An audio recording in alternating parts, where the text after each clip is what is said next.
Libya, an enchanting and mysterious land, steeped in history stretching as far back as the Bronze Age, when it was inhabited by Berbers. The Phoenicians established trading posts in western Libya.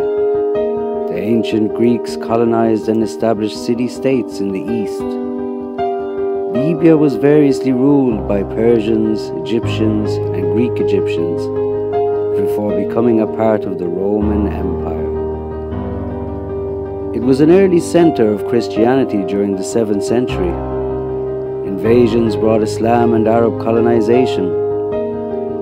In the 16th century, the Spanish Empire and the Knights of St. John occupied Tripoli. That was all until Ottoman rule began in 1551. The country was involved in the Barbary Wars of the 18th and 19th centuries. Ottoman rule continued until the 20th century Italian occupation and large-scale Italian immigration. Libya became an independent kingdom in 1951. These Libyan women, when asked in the early 1950s, "Are you jealous of the European woman in any way?" her response is, "We are only jealous of the European woman in one way, and that is knowledge." لكن نتمنى ان نتقدموا ونفوقوها ونكون احسن ناس ما نحسدوهاش الا في العلم اما في حاجات اخرى ما نحسدوهاش.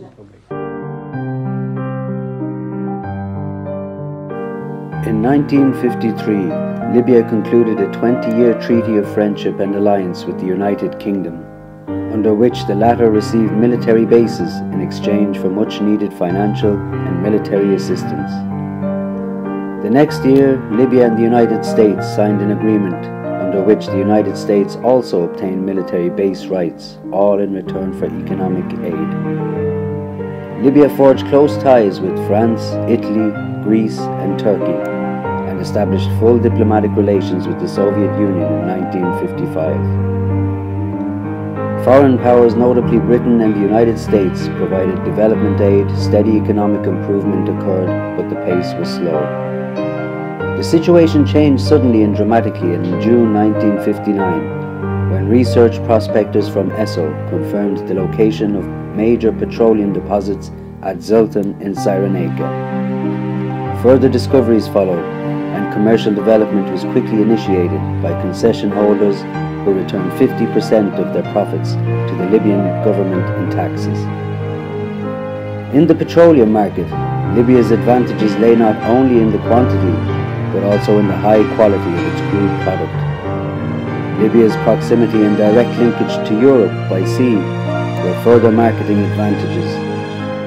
The discovery and exploitation of petroleum turned the vast, sparsely populated, impoverished country into an independently wealthy nation with potential for extensive development, and thus constituted a major turning point in Libyan history.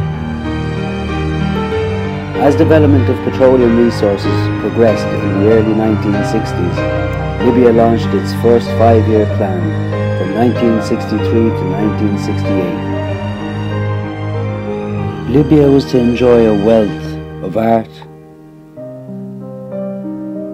all under the blanket of security. It was to enjoy beautiful architecture left by the Italians.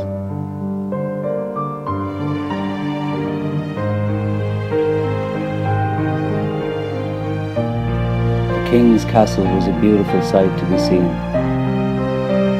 Sports and games filled the land, and young men and women would enjoy all that Libya had to offer. It was a kind and serene time.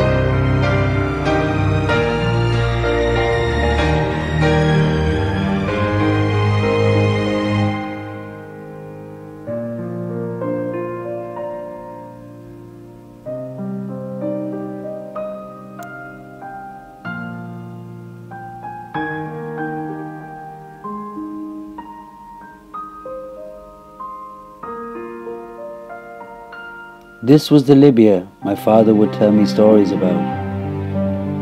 My uncles would enchant me with tales of days gone while sitting by the sea.